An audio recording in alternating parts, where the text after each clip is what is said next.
Hello, and welcome to the One Idjit's Thoughts On podcast. I am your host, Paul Mackey. Well, it has been a crazy couple of months just in our own personal lives. I did successfully complete my desired episodes for Dog Days of Advent Trivia, as you probably noticed.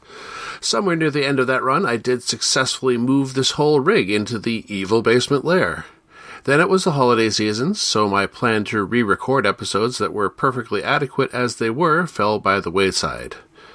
The shop move has been a whole series of delays and delayed promises at the new location, so that has not yet occurred.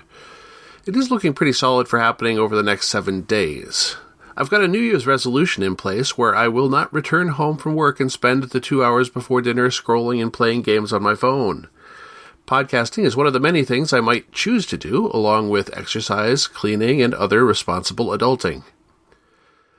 So far, responsible adulting has taken the lead, but the podcast background work leads us to tonight. It's been snowing off and on all day, and just as I went out to do rideshare work, we are back in an on-again snowfall. So instead I get to record, and here we are. And I started recording just after the washer behind this wall completed its final spin. Seeing Things, Season 2, Episode 3, Seeing Double, originally aired November 3rd, 1982. That day of note, I see a couple of sports facts this time around.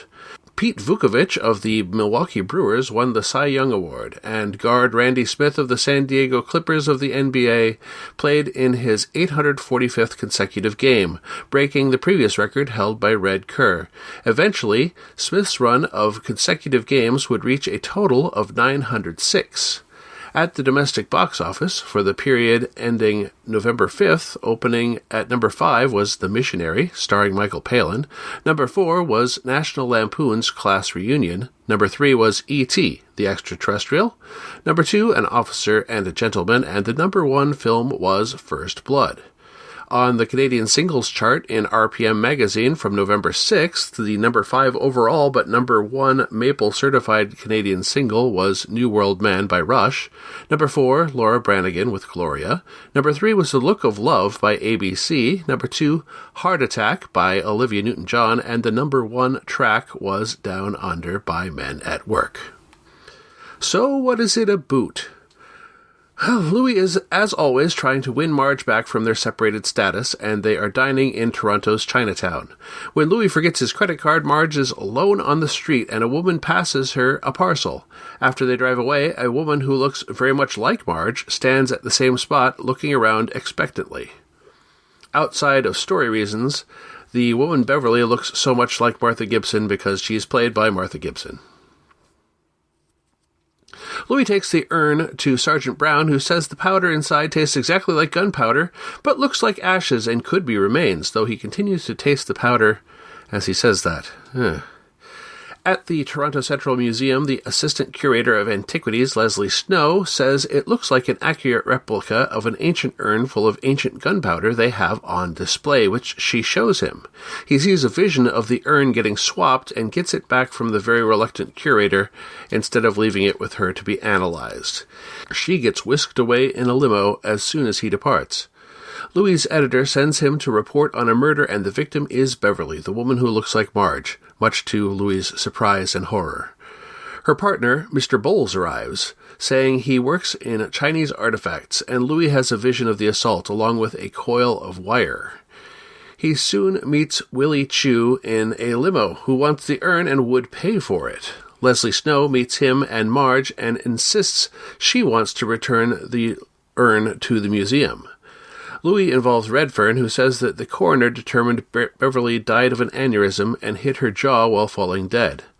Bowles kidnaps Marge and tells Louis he wants to trade Marge for the urn. Redfern tells Louis that Chu is on the top of the mob in San Francisco, and Bowles is known to Interpol as a dealer in stolen antiquities. Louis has the urn stolen by Chu's men and has picked up a tail. He meets Bowles and promises to get the urn the next morning, and Bowles naturally keeps Marge. He contrives to get Snow to unlock the case and steals the fake from the museum, also having a vision of the wire she picks the lock with being the one that was used to kill Beverly.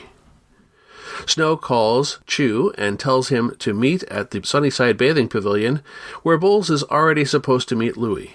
All parties meet, and after Louis threatens to blow the urn and actually drops a lit match into it, everyone scatters until it is clear it won't blow. Then the mysterious tail turns up and the police swarm. Brown says the tail was his man, courtesy of Redfern. All the crooks get arrested, Louis tells how Snow killed Beverly, and everyone else goes home happy, more or less. So what made him see it? Well, first, just looking at the display case was enough to make him see the swap. He saw the initial vision of the assault at the crime scene. Then when Leslie Snow used the wire to pick the lock, he sees the wire being used to kill Beverly. My favorite lines from this episode? How do I know you really got it? I want proof, okay? Mrs. Ciccone, please supply Mr. Ciccone with proof of your presence. Listen, Louis, if I ever get out of this alive, I'm going to file for a divorce. Do you hear me? I'm going to walk out on you. I'm going to walk out on you. I mean it. Okay, I believe you. Right, who is? I'm going to briefly look at Al Bernardo, who played Louis' father, Al Ciccone. Much like the show itself, I'm finding scant information on Al, unfortunately. I have found no birth information, so I really only have his IMDb listings to go by. Al appears in 25 of the 43 episodes of the series, but of course I have not checked to see if those appearances span all 6 seasons. Al first appeared in the 1971 Canadian film The Crowd Inside, which was directed by Al Waxman, best known to Canadian audiences as the actor behind Larry King, the titular King of Kensington. He appeared in 1973's Tom Sawyer adaptation, and in 1977 he was in Canadian sci-fi film Starship Invasions alongside Robert Vaughn and Christopher Lee. He appeared during 5 episodes of King of Kensington, then came Seeing Things. Following Seeing Things, he was in a single episode of Mr. T Vehicle T&T, 1 episode of Rin Tin Tin Canine Cop, and his last appearance was in the 1993 movie Baby on Board, which starred Judge Reinhold and Carol Kane. As far as any further information, though, my Google foo is failing me.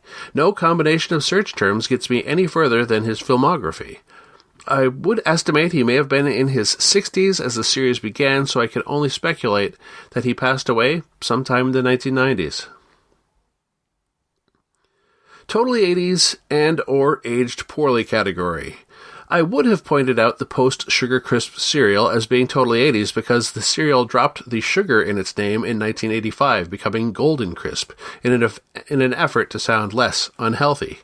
However, I found out that the name change never happened in Canada at all. Indeed, Canadian grocery company Save-On Foods returned a current listing of Sugar Crisp when I searched their website. In any case, the time of broadcast, it was still using the same name in both countries. And in the aged poorly, Sergeant Brown's heavy on the MSG joke definitely has aged poorly. Artifactoids. The Toronto Central Museum is not in fact a real place unless it is now operating under a new name and somehow the old name was scrubbed from the internet. However, the Sunnyside Bathing Pavilion is a prominent shooting location, and this of course is a real location, and it has the same name as used on the show. I really appreciate that this show is set in Toronto and uses real Toronto places. Sunnyside appears to have a history that runs back to even before the pavilion itself was constructed. The pavilion was built in 1922 at the site of a pumping station the local residents had been using to jump off of into the lake for some time. So city planners took note and built the swim changing facility right where the pumping station had stood when the station was being eliminated. The bathing pavilion was constructed along with an adjacent entertainment pavilion and amusement park in 1922. It was designed by Alfred Chapman based on the swim pavilion at Lynn, Massachusetts. The amusement park boasted a derby racer, a carousel, a log flume, and a roller coaster, among other attractions. Over the 1950s construction of the Gardner Expressway and expansion of Lakeshore Boulevard, there was pressure on all the attractions at Sunnyside, and a series of fires at the amusement park led to the closing and demolition of the amusement park and all other attractions nearby, I gather not without political strife. The rides were dispersed, notably the carousel was moved to Disneyland, becoming the King Arthur Carousel, which remains to this day. The bathing pavilion and its heated pool were spared as the roads expanded, and the pavilion was restored and renovated in 1980, so this episode depicts a pretty fresh pavilion. What worked in the episode? It could be seen by some as a detracting factor that there were so many parties all seeking the MacGuffin in the episode, the urn, and the viewer actually becoming confused by all the factions. I like this, though. I think this is part of the point, and it's very entertaining. They even name-check the Maltese Falcon, which is the most famous MacGuffin in film history.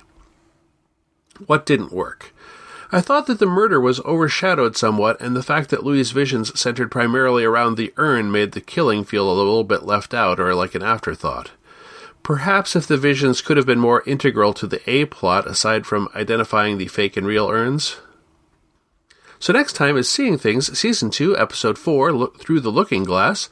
But next up, you will hear Press Gang, Series 1, Episode 6, Interface, after these commercials. Happy hunting!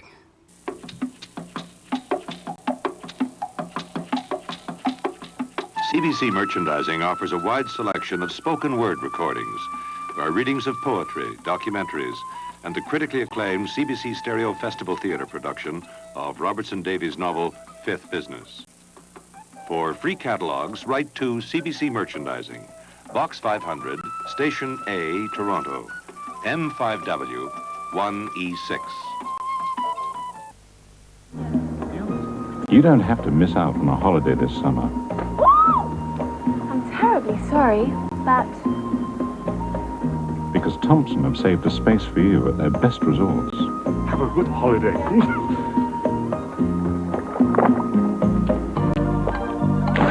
So be sure to reserve your place with Britain's #1 holiday company. So sorry. Thompson Holiday. So in between those episodes, we first got a CBC merchandising spot that I feel could have definitely aired alongside the episode of Seeing Things, and secondly was a Thompson Holidays spot from ITV in 1989. I'm sure no relation to Spike, because he's fictional. Press Gang, Series 1, Episode 6, Interface, originally aired February 20th, 1989. That day of note. I see there was another IRA bombing. Not sure how much I want to dig into that. Oh, wedding bells. On this day for Rodney King. Well, let's go to the charts. Just for the heck of it, I wanted to look at computer software or video game charts, since this is kind of a Whiz Kids-esque episode. But whether it was the video game crash of '83 or the diversity of consoles and computer OSs with many proprietary titles, I don't know, but in any case, Billboard by 1989 had stopped carrying both computer software and video game charts. So I found a scanned copy of Video Game and Computer Entertainment magazine from February 1989. And while they didn't have a monthly chart, they did at least have a chart. And since this is a one-off for this episode, I figured that'll do. So here are the top 5 summer computer game software titles of 1988. And they cite a source called Softcat for the figures. Number 5 was Chuck Yeager's Advanced Flight Trainer from Electronic Arts. Number 4 was Defender of the Crown from Cinemaware. Number 3 was Pirates by Microprose. Number 2 was King's Quest III from Sierra Online. And number 1 was Gunship, also from Microprose.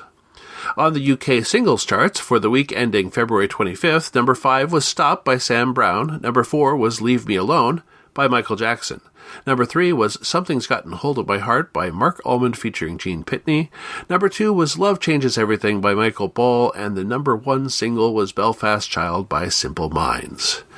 In the US, I like to look at the modern rock charts, like I say. So, also the week ending February 25th, number 5 was Dear God by Midge Ure. Number 4 was Nightmares by The Violent Femmes. Number 3 was Veronica by Elvis Costello. Number 2 was I'll Be You by The Replacements. And number 1 was Dirty Boulevard by Lou Reed. So a brief summary of the episode. Just in time for the end of Whiz Kids, it's Whiz Kids Press Gang Edition.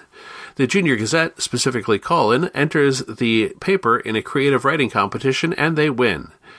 Sarah thinks there's something odd about that. Meanwhile, someone somewhere is sending well-written articles anonymously to the paper via modem into that brand new computer that they won.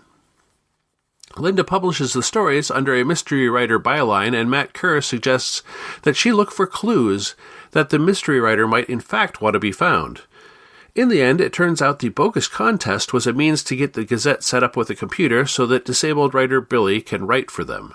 Spike knew Billy from before his accident, and Billy's father planted the clues in hopes of getting his son to get back out of the house and socializing, and by the end of the episode, Billy attends a meeting at the Junior Gazette.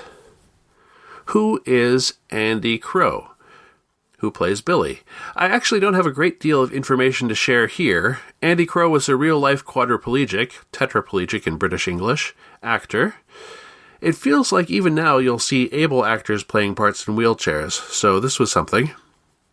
From what I've found, he was in a motor vehicle accident at age 15, and his condition was the same as depicted in character on the show. Aside from a behind-the-scenes credit on a German short film, he departed from film and television.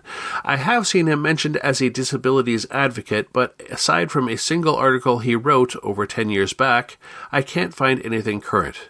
So I hope he's well. Totally 80s. Spike starts a dramatic slow clap when Billy finally shows up in the newsroom at the end of the episode. While the slow clap exists at other points in time, it definitely has a firm home in the 80s. Artifactoids. I could go for Trivial Pursuit, but, who's into trivia these days? This time I took note of the display signs for WordPerfect behind Mr. Homer when Sarah interviews him. WordPerfect has been around far longer than I suspected. It was developed at Brigham Young University in the late 70s under a commercial contract running on a Dell minicomputer. The first commercial release was in 1979 and the first MS-DOS version released in 1982. When Windows was first introduced, Microsoft handicapped WordPerfect by not releasing API specs to them while they developed a Windows version, and consequently the Windows version was slow, particularly when compared to Microsoft Word, which released at the same time. Charming of you, Microsoft. WordPerfect was king of the heap through the 80s and was ported to a number of other operating systems, including Mac, Amiga, Atari ST, Apple IIgs, and even Steve Jobs' Next Step. Market share dwindled, however, and the company eventually sold to Corel, who bundled Corel WordPerfect with Corel Draw and other acquisitions like Quattro Spreadsheets and Paradox Database Management to be a complete Office solution. Now, while a Apple IIgs version existed, I didn't actually first work with WordPerfect until college, and the MS-DOS version. The most current version is Corel WordPerfect for Windows 2021, and that version is still sold and supported to this day. The WordPerfect Office Suite Standard Edition packages WordPerfect, Quattro Pro, the Presentations app, and WordPerfect Lightning, which is a Notes app, all for $249. And they do not appear to have a subscription-based version, not that anyone is clamoring for one. That Week in Tech. Okay, yes, this category belongs to Whiz Kids, but I couldn't help borrowing it this once. As far as I could tell, the newsroom computer was a big beige MS-DOS clone of some sort, and they were mocking up some kind of terminal mode.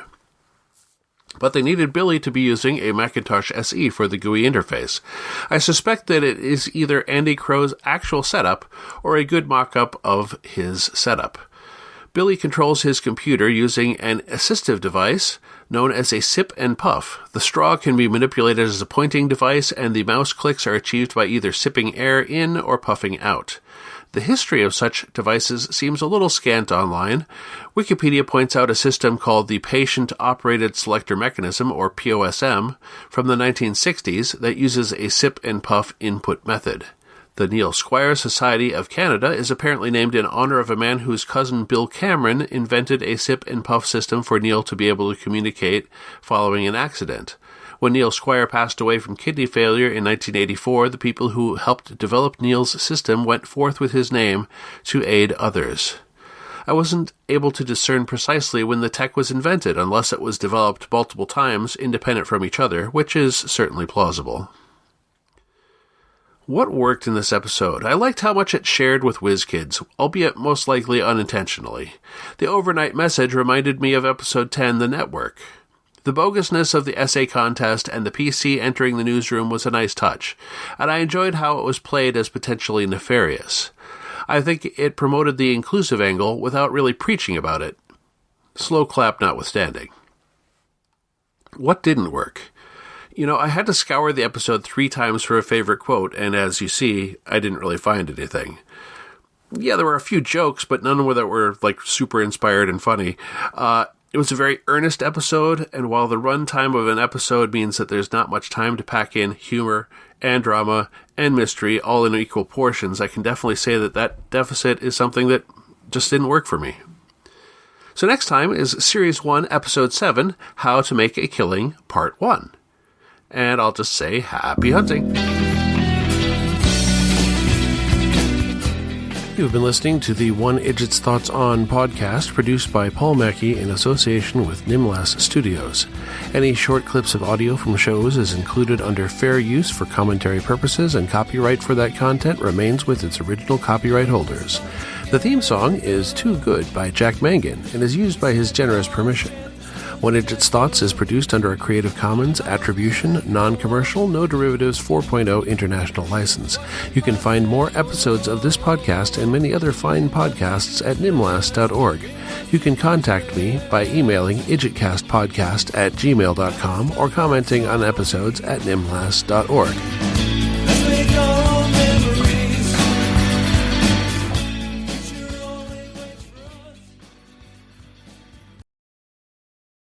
So Louis's mom said that he's 39. Let's see. Louis Del Grande was born in 43. This episode shot in 82. Holy crap, he really was 39.